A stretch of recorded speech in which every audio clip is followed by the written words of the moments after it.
The Fallout series is one of the most iconic video game series out there. I'm going to explore Fallout 3 and see if it's an underrated masterpiece or an overrated failure.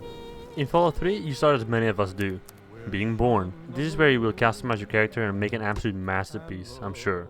You then spend time growing up in a series of flashbacks and learn how most of the game works. And this was also one of my favorite moments for me, as you can see how the passage of time not only changes you, but also other people.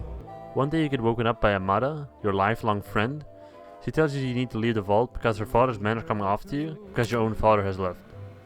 She hands you a gun and sends you on your way. When you make it out of the vault, you get flashbanged by the sun like you're playing Rainbow Six Siege. Throwing a flashback! Your main goal is to find clues about your dad and where he has gone to. One of my issues with the game is it's a bit too empty for me. Now I know it's called a wasteland and the game was made in 2008, but still, there could have been a bit more.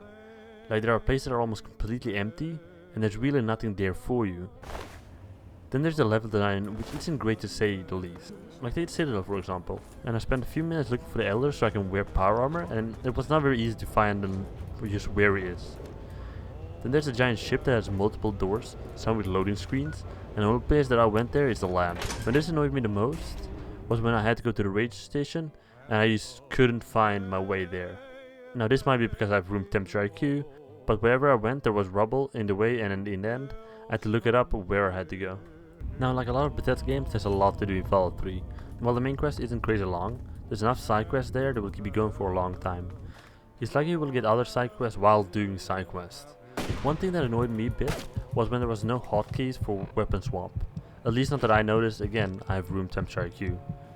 But this does break the immersion a bit when in the middle of combat, if you want to / need to swap weapons.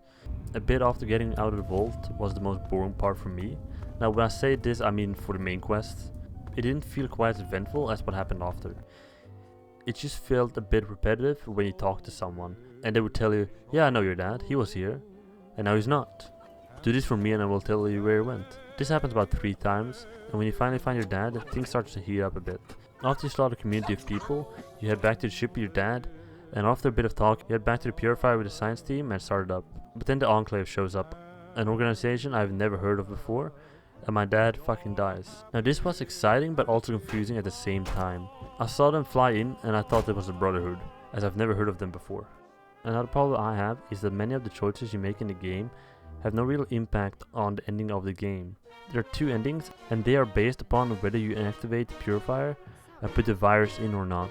There are 2 more endings in the game if you get some of the DLCs, but I didn't have them. My favorite part of the game is after the Enclave attacks, and you must escape to the Brotherhood. This is where I had the most fun and was most interested in the story. This is also where I meet my favorite character, Fox.